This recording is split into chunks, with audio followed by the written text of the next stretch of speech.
Hi everyone, I'm Luke Hector and you're watching The Broken Meeple. This is a YouTube channel about board games where I give reviews, top 10s and my honest opinions, regardless of the consequences. We'll get on with the show in just a minute, but first a quick word from my sponsor. As a fellow gamer, you'll understand this is unacceptable. The solution? Head down to my new sponsor, KIENDA.co.uk. KIENDA stocks many of the hot new releases as well as some old hidden gems. Free delivery on orders over £30, further discounts on bulk purchases, and even 5% of your spending refunded back to you as points to be used for further discounts down the line. If you use the referral link in the description below and sign up for a new account, you'll get 5% discount on your first order over £60. So let's make gaps in your collection a thing of the past. Get down to KIENDA and start saving today. Thank you for listening and enjoy the rest of the video. Get on with it. So today we're taking a look at the Brazil Imperial from Mendes and from 3 different publishers here. I've got Meeple, BR, Mundus and Maldito Games. Talk about a sleeper with this one, because I barely knew of this existence, and apparently it came out 2021, and then at some point in 2022, suddenly everybody kept raving about this. Have you played Brazil? I have Brazil in my pocket. You want to play it? Yeah, it was like so secretive, and yet it never really had a massive worldwide release. But there were people just sort of coming out every now and again going, if you play Brazil, it's amazing, you must play it. But then there was also a few mixed responses where they're like, really? What's everybody on about? It's not that great. And so with all these this to and froing of opinions, I thought, okay, at some point I need to try this, especially as now Portal Games is bringing out another version of it. So it's like, right, fine. Can we get into this? As much as I want to look at some of the newer games, I also want to check out some of these ones I might have missed. And so with this, it proves to be kind of a sense a mid-weight Euro, a hybrid of 2 other games, which I'll get onto later. But yeah, who's right? The naysayers or the hypers? I have no idea. It's about time to find out. Take on the role of one of the great monarchs of the past and show your valor. You will arrive in a vast and rich territory, but the road to prosperity is filled with challenges. In Brazil Imperial, you need to construct buildings, manage resources, explore the land, acquire the support of the greatest personalities of the country, and recruit a powerful army to protect your interest against rival states. Mechanically speaking, while playing in a modular map board, you will use a combination of worker placement, area majority, and individual powers to construct an empire in Brazil. You start by choosing one of the available monarchs and its personal game board and components. Some are strong in combat, while others prioritize science or exploration. You receive tasks that advance you to a new era when you complete them, giving you access to more power constructions as you move into the 2nd and 3rd eras of the game. In the end, the best monarch receives the title of Brazilian Emperor and constructs a new era of prosperity, freedom, and peace. While I was playing Brazil Imperial, 2 games sprung instantly to mind during my impressions. Firstly, Civilization: A New Dawn. Not for its action row mechanic, but full of modular map system. In Civilization: A New Dawn, the map is there, it's fully laid out, but then you can explore bits of the map, find new little bits, but at the most you're basically trying to grow and develop over the surrounding land, which can be mixed up of land and water, but of course other players will get in your face before too long, and there is the possibility of combat with other players. On the other side, there was also Scythe. Scythe is more linked to this game in the mechanical sense. This game has you doing actions one after the other of a possible 7, but you can't do the same action twice. You have to choose a different action every turn. Scythe works in a very similar manner where you can't choose one of the 4 actions in that twice, and in both games you're able to upgrade those actions to be slightly better each time that you do them. A combination of those 2 kind of fits in nicely with what Brazil Imperial feels like, except condense them down to a more mid-weight level as Scythe is more heavier weight.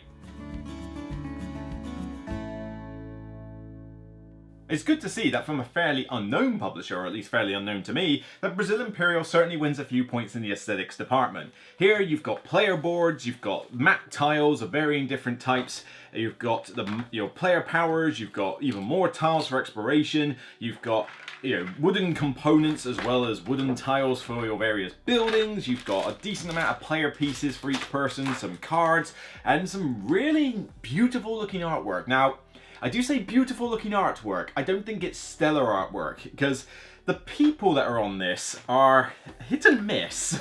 I mean, particularly if you read their little history booklet, you look at some of the artwork in here and it's like, some of these people look really, really good. And then there are some that look a little bit off. But, you know, for the most part, it's not too bad. But everything else is just generally very pretty. I mean, your player boards, multiple different colors, and they look really nice on the table. When you assemble the map, you assemble several of these starter tiles, but then you've also got several other tiles that you put on the edge. There's some water tiles as well, and it makes for a very pretty landscape. And once you're covering it with these different building tiles, everything just looks very pretty. Now, I do wish that the insert was a better construction, because essentially you get a bunch of stuff that you just put into baggies, which, let's face it, put your player pieces in baggies, it's much better.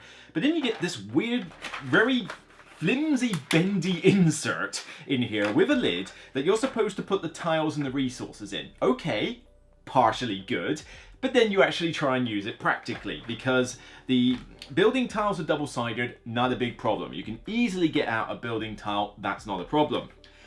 Unless your fingers are literally the size of toothpicks, you're not going to get the resources out of here. I mean, the gold is almost overflowing. The science isn't too bad, but you try and pull out one of these rotten cylinders out of this little circle one, and it's an absolute pain. And my fingers are not the thinnest in the world, but they are not chubby, huge sausages either. These things are always touching me in places. Now, despite the rulebook being 24 pages long, which feels a little bit over the top for my liking, this is actually not that difficult a game to learn. This is definitely in the mid-weight category. It's nowhere near as heavy as Scythe, but then it's not like sugarcoat friendly light either.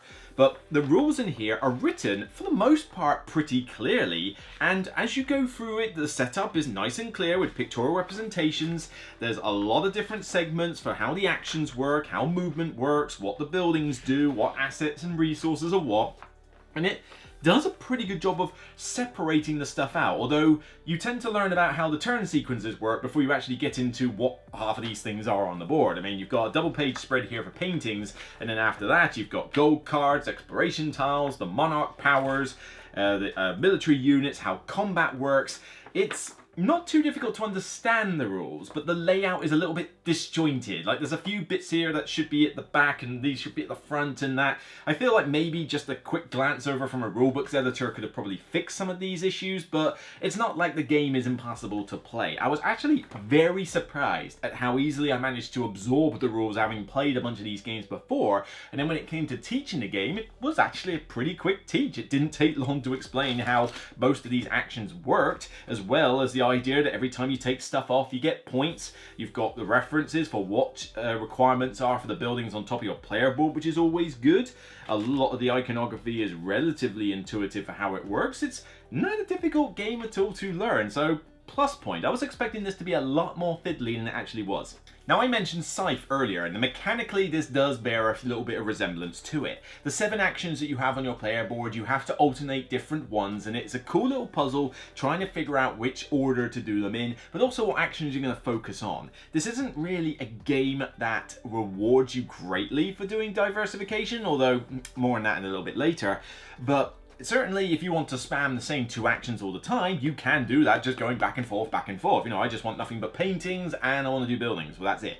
But you're going to be doing most of these actions at some point, but certainly trade doesn't happen as often as you might think, and deploy for military units is only really relevant if you actually need to get your military units out in the first place. For the most part, in terms of actions, you're going to be building buildings like crazy. You're going to be grabbing paintings whenever you really can, and then you're essentially either renovating to flip over your production buildings again, or manufacturing in order to upgrade the actions. There's a decent amount of variety in the game in terms of what you can do, although we'll get onto that in a bit more detail in the cons, but certainly you do have a decent amount on offer. You've got multiple player powers to pick from, although why the green player gets 4 and the rest get 2, I'm not entirely sure. It's kind of odd. But then you've got a lot of different ways to approach the game. Am I going to go military? Right, I'm going to grab a bunch of units off my board. Am I going to build most of these buildings? Well, there are 6 in the game, not including cities, that you can build, and they do slightly different things. But then my favorite aspect is probably these paintings, these painting cards which effectively represent personalities, and there's 3 different categories. Some are easier to get than others, but basically you can grab these as one of your actions for a cost, and they give you some immediate bonus, some victory points, but possibly even some ongoing bonus for the game. So this is kind of how, like, this is the best way to tailor how your strategy is going to work. And then of course I mentioned upgrading actions. You've got the manufacturer action, which allows you to upgrade certain parts of your board, although it's a bit like the kiddie shape box thing, because you manufacture some of them and there's 3 different shapes, but you can only upgrade certain actions with certain shapes. I'm not entirely certain why that's the case, but I guess it was to link the goods together. Not a big deal, but it was just kind of odd that they decided to go with a thick shape side. But all in all, it's a decent amount from like, ooh, a lot of options. Right, what am I going to do? What am I going to do? But there is a downside, and we'll get to that a bit later.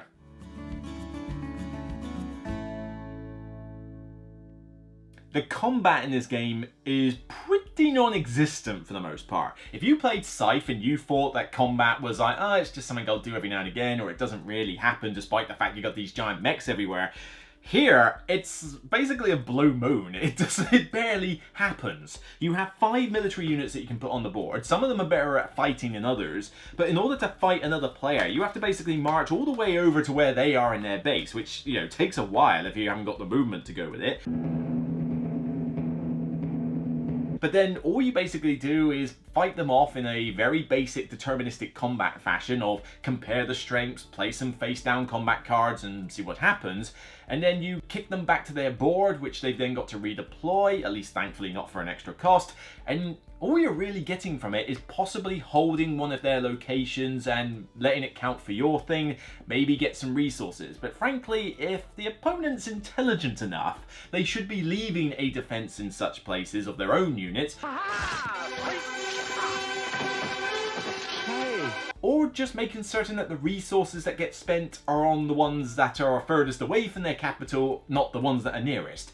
But there's some games in here, and you know, you do get some different setups for maps in here, and they have chance of combat on them. I've played in games where the chance of combat is high, and it still doesn't necessarily happen that much. In ones that are low, you pretty much just assume it never happens, in which case, why am I deploying units in the first place other than to build a city with a monarch? It just feels very tacked on compared to everything else. Well, I like war, but I wouldn't say I love it. Now, exploration in these types of games is tricky to do, I admit. Very few games get exploration right. Well, for starters, the map is already laid out at the start of the game, so that doesn't help. You've already got the landscape mapped out. Even Civilization: A New Dawn realized from the Terra Incognita expansion that you need to have maps develop over time and not be fully laid out at the start to really get exploration down. But the way that they put exploration in this game is, frankly, a little bit on the broken side, actually, because all you basically do is what Twilight Imperium and a bunch of other games do. You've got a bunch of fog of war tiles that you put on the board at the start of the game, move your units to them, which is pretty much the only other reason you put military units on the board, frankly, to go and explore these tiles and see what you get. Now, that's okay, but in Scythe, you got those cool cards that you read, and it had a little story in a picture that you could sort of decipher, but then you had 3 options, and you could pick from one of those 3 options. Here, what you see is what you get. There is no real story, and frankly, the balance of these tiles, I'm not convinced was even play tested. Let me give you a kickoff here, right? So you could literally just grab a mission card, okay? Big whoop. I mean, you might not even use said mission card, it just gives you a slight bit of flexibility, but chances are it won't matter. But here's some differences, alright? You could literally just get a resource. Okay, 1 resource. Not bad, resource is fairly tight in this game. You could get a 1, 3, 5 victory point set collection little mechanic. So you get species tiles. You get 1, you get 1 point, 2, you get 3 points, 3, you get 5 points. Rubbish on its own, but if you're lucky enough for them to find all of them, then 5 points is quite a jump when you consider that something like 50 to 65 points, 50 to 70 points is the typical endgame score. 5 is quite a lot to just happily come across. But then let's compare this one. So you can grab little tiles that basically require you to fight them off. So rather than get 1 resource for free, which this tile did, I could instead fight a strength 6 enemy and get 2 resources. So I get 1 for free on that tile, or I have to go out of my way to take fairly powerful units to get 6 strength to this tile and fight it, and I get 1 extra measly resource. What's the point? If I get this tile near my base as my first exploration tile, well, that sucks. It doesn't do anything. And then, get this. Tell me this is not broken, okay? Where is this tile? This one drove me nuts. You're here somewhere. 2,000 years later. There is a tile in here, which is, I kid you not, +1 production for every building tile that surrounds it. I cannot begin to explain how that is broken at times. I mean, I can flip over a tile and get one measly resource, or I have to go out of my way to get a tile and maybe a point or maybe a resource or two, or I can flip a tile that is either useless if you get it far away from buildings where it does nothing, or outright broken if it turns up as one of the bases that is near your starting capital. Because yes, they are slightly spaced out so it's not right next door to your capital, but you've only got to go a couple of spaces out to get to your first exploration point. If that is a production one, then basically you might as well have the game. It is that good. I can have one resource, or I can basically say that the 2 free buildings that surround this tile have increased production. That is extremely powerful, and I cannot believe that these exploration tiles were fully play tested to the extent that I would consider these balanced. You know, if you're lucky enough to get the points, then 5 points is pretty substantial. If you're lucky enough to get that production one, then fantastic for you, you basically have the game. But these ones where you get a mission card, or when you get, like, you have to fight somebody off. I mean, I've got to get 5 strength on this one to get a gold card. Whoopie-doo! I can just do the harbor action with an upgrade and get a gold card. I mean, I can just trade a couple of bits of coffee or cotton and get gold cards. But to have to get the equivalent of cannons out in order to stand a rough chance of beating these things? I don't think so. It's not that interesting. I mean, there's no story behind these. It's just flip a tile and get a bonus. But much like other games, it just feels very swingy, and I think there should have been a better way to do this. Now, I've mentioned about the variety of options that you have for how to play this game, but sadly, as much as it sounded good on paper, it's not quite as much variety as I thought it was going to be. I thought you were going to be able to go, oh, I can spam paintings and do nothing but that for the whole game. Alright, this time I'm going to go full-on manufacture and see what happens. But in reality, what happens is that you do a bit of everything. Yes, you might focus a little bit more on one than the other, but at the end of the day, most players do pretty much the same thing. It may be that just one player gets all of his military units out rather than half of them, and another person gets 6 paintings while somebody else only gets 3. You're still doing a bit of everything because for one, you know, you have to alternate the actions, so you're going to be doing a bit of everything anyway, but also because one of the key things you need to aim for in this game, which is the mission cards, because doing them gets you palaces which give you victory points and acceleration, which you really, really want. They're also the game timer for the game, and they all want a multitude of different things to happen. Like, for example, if I want to do a level 2, let's see, here we go, a Regency objective here. So this is how you advance eras. I need to have 3 units on the map, 2 pink paintings, and a city. Takes a while to build a city, but you've got to focus on building and resource management to do that. 2 pink paintings, right, well I need to grab some paintings then. But then I also need to have 3 military units on the map. So it's asking me to do 3 different things in the game. And you pick from, you know, you have 2 of each era at the start of the game. You only pick 1 from each. But you could end up with a situation where I need a city and pink paintings for that one. I need academies and 4 manufactured products for that one. And here I need to have a bunch of farms and trading posts. You know, they don't necessarily always link up, and if you get unlucky with your choice of these at the start of the game, it can really hurt. Woe betide you if you want to play this with a lot of players as well. You play this with 2 players. It's a very nippy game. You've got a small map, turn, turn, turn, turn, turn, turn. It's usually pretty done fast and quick. I mean, the first teaching game I played of this, which was a 2-player one, I was fairly new to it myself. Other player was new, less than 2 hours, I've taught the game and we finished a game of it. Not bad at all. But this game does go a little bit long if you start playing it with more players. It says 100 minutes on the box, and that is doable if you're playing this with 2 player.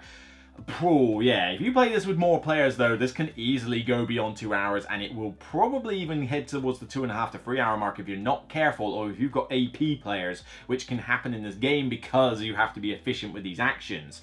There's a decent amount of town time as you're waiting for your turn to come back round, especially in 4 player, and I just think that adding more players doesn't really create any other real means of interaction or additional benefit or fun. You know, your other player could be so far across the map that you're not really going to see them. You're more interested in who's like your direct neighbor. But it's not like what I do on my board really affects what you do. I've manufactured a bunch of these goods and I've upgraded these actions and I've got a couple of these paintings. means nothing to you because you're doing your own thing with plantations and trade and, you know, harbor actions and stuff. The solo mode in this is frankly a joke. There is a one-player map and there is only one in here. It mentions that you can go on their social media and find other scenarios. How about you put them in the rulebook? Hello? Hello, anybody home? How about you just design a few more when you start off, okay? And I'm not even convinced a bunch of these are even on their social media, because where do I even start looking? Facebook, Twitter, TikTok, for as stupid as that system is, it's like, seriously, where am I supposed to find it? But the solo mode they have in here is literally just 2 bits of land together. The opponent does nothing, it's basically just a bunch of their military units, and you have to basically, in 20 rounds, kill all their units and get into their capital, and get to the third mission of your cards here. That's all the solo mode is. The problem is that yes, you get to experience the little engine building aspect of your board and that, but because you've only got 20 rounds and you have to conquer their capital, it pigeonholes you into military. You have to go full military, you have to get the resources to get your military units out and across the board, lickety split, while also doing what is bare minimum necessary to meet your mission cards for Era 1 and Era 2. If you try to play this in any other way, like you want to try and approach it from a different perspective, you will lose the scenario, and even if you do focus on military, you'll barely make it by a gnat's wing, like maybe a round or two at max. It's pretty tight, but it's just not fun to be pigeonholed in that respect. Now, if there was 10 scenarios in the book, or 5 scenarios, you know, let's be fair, 5 scenarios in the book that all played out fairly differently, then fine, but there's only one in the book. And I do not expect to have to go to their social media to find more maps and challenges. It should be in the book. Did I miss something? So Brazil Imperial overall is a fairly well made game. It plays smoothly, it's easy to learn and looks good. But it does have a few balance issues that I have problems with. I'm kind of glossing a little bit over the solo mode being bad. That's a little nitpick, I'm not too fussed. But as fun as this game can be, I just wish there was a bit more differentiation in what you can do. You've got to do a little bit of everything to do well. The buildings don't feel that different. One produces sugarcane, which is green. One produces wood, which is brown. Occasionally you need a different colour for something. That's pretty much their main differentiation. The main aspect I do like is really the painting cards, and there's not a lot of them. I mean, the variety in here is pretty low. The mission cards, they feel pretty similar across the board, but they require you to diversify so much. And, you know, it stops you being able to kind of spam one thing and really do something like a Caverner type approach where you can really hone in on one particular strategy. You can't, because not getting these palaces is pretty damaging to your economy and your victory point score, so you need to aim for these, and they just force you to do a bit of everything. So everybody does a bit of everything. The only real tweaks to it is what player board and monarch power they have, which is neat, but the boards aren't that much different, so I feel that the replay value of this could have been off the charts, and yet it just feels a little bit constrained. But as I mentioned before, I've compared this a lot to Scythe, and mechanically it does feel quite similar to Scythe. But if you were to ask me which one am I going to prefer to play, I'm going to play Scythe in an instant. I'm going to easily choose that one over this, even though that one has more rules and more upkeep and more stuff to do. This one is by no means a bad game, but I don't think it quite meets the level of a really solid Euro either. It's not quite in the middle. I mean, it's close to the middle. It's slightly better than that, but the exploration tiles, again, they just cause big swings.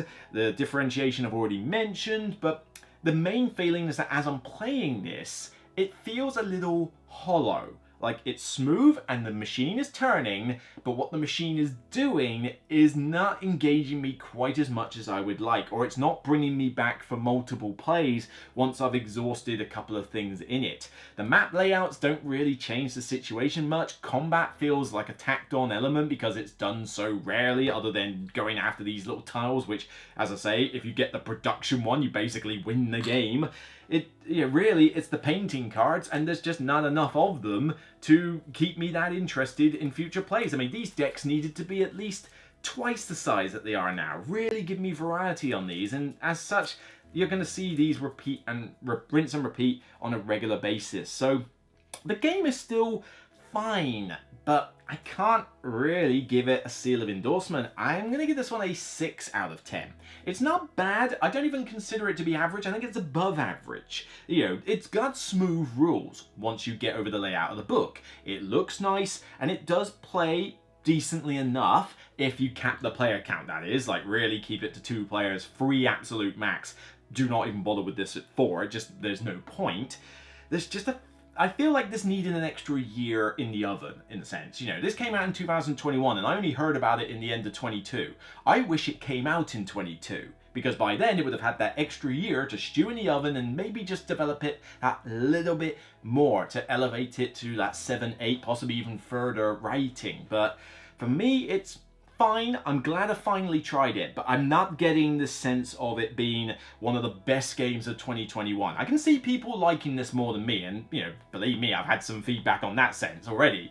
But for me, 6 out of 10, it's fine. It's above average, but can't really give it a seal. It's not a keeper for me. It, like I say, it does the job, but it doesn't really go the extra mile. And these days, you gotta go the extra mile. You can't just be adequate. So that's it for me on this episode of The Broken Meeple. If you like what you see, please remember, thumb up the video here, but also on Board Game Geek when you see it. Get your comments down below. Let me know your thoughts on this game. Do you like the game? Do you hate it? Or, you know, do you disagree or agree with some of my points? I feel that this has got a lot of different mixed views on it, and some particularly extreme views. We'd like to get all of those voices heard down below so that people can read them and make their own purchasing decisions as a result. But as always, remember, whether it's military conquering or painting nice little pictures that's your style, it's still only a game.